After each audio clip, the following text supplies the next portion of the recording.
Assalamualaikum warahmatullahi wabarakatuh.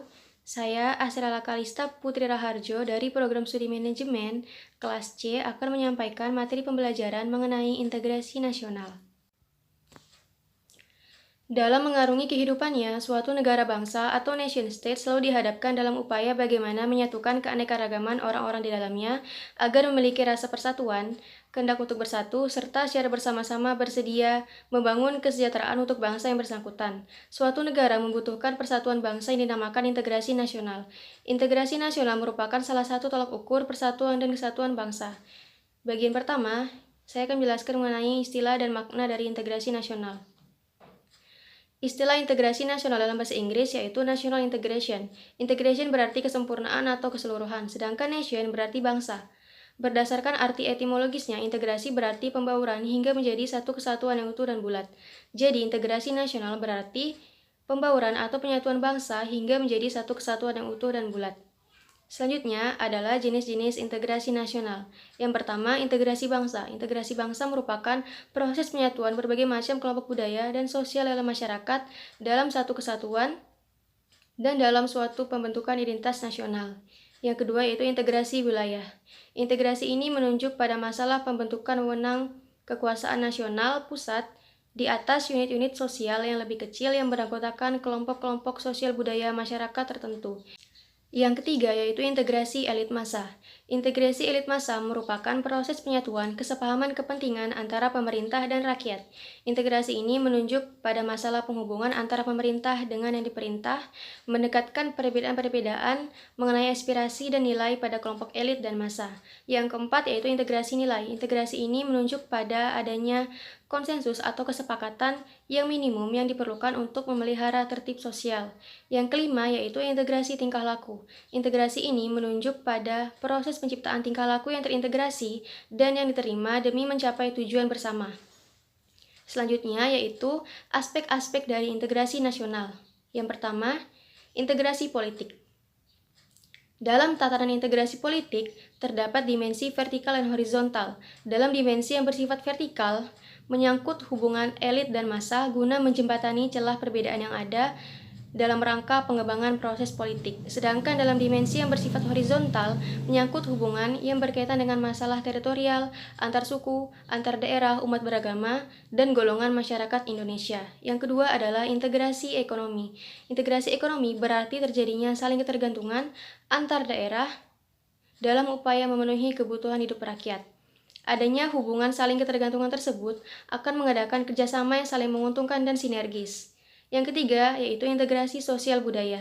Integrasi sosial budaya merupakan penyesuaian atau penyatuan unsur-unsur yang berbeda dalam masyarakat hingga menjadi satu kesatuan.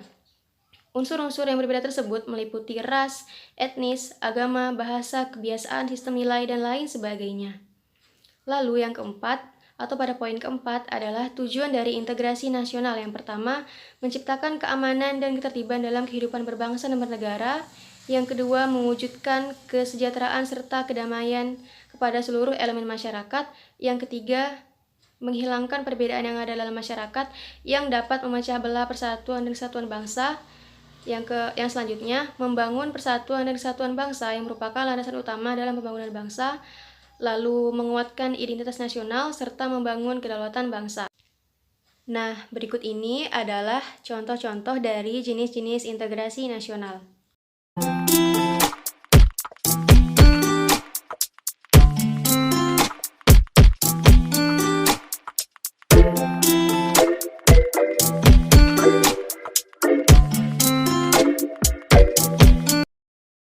Poin selanjutnya yaitu pentingnya integrasi nasional. Integrasi nasional penting untuk diwujudkan dalam kehidupan berbangsa dan bernegara karena integrasi nasional merupakan suatu cara yang dapat menyatukan berbagai macam perbedaan yang ada di Indonesia. Selain itu, integrasi nasional penting untuk tercipta demi menunjang keberhasilan keselarasan bangsa di tengah-tengah kemajemukan masyarakat pada wilayah yang sangat luas jangkauannya. Apabila integrasi nasional dapat berjalan dengan baik, maka dapat terwujud persatuan dan kesatuan yang bisa meminimalisir konflik perpecahan yang akan terjadi hanya dikarenakan perbedaan semata. Dengan adanya integrasi nasional, perbedaan-perbedaan yang ada tetap dihargai dan diakui sehingga Indonesia menjadi negara yang dapat mencapai tujuannya seperti yang tercantum dalam Undang-Undang Dasar 1945 pada alinea keempat, yaitu melindungi segenap bangsa Indonesia dan seluruh tumpah darah Indonesia, memajukan kesejahteraan umum, mencerdaskan kehidupan bangsa, serta melaksanakan ketertiban dunia berdasarkan kemerdekaan, perdamaian abadi, dan keadilan sosial.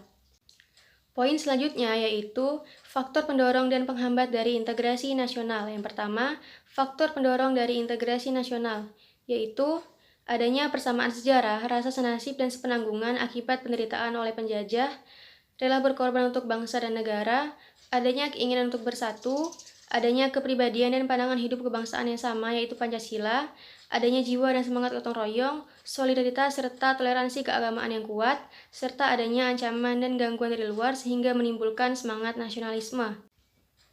Selanjutnya yaitu faktor penghambat dari integrasi nasional. Yang pertama, kurangnya toleransi antar golongan, masih kurangnya kesadaran masyarakat Indonesia terhadap ancaman dan gangguan dari luar, kemajemukan bangsa Indonesia, luasnya wilayah Indonesia, adanya paham etnosentrisme yang menonjolkan kelebihan-kelebihan budayanya dan menganggap rendah budaya orang lain, serta masih maraknya ketidakmerataan dan ketimpangan pembangunan dan hasil-hasil pembangunan yang menimbulkan rasa tidak puas serta bisa memicu gerakan separatisme, unjuk rasa, serta demonstrasi.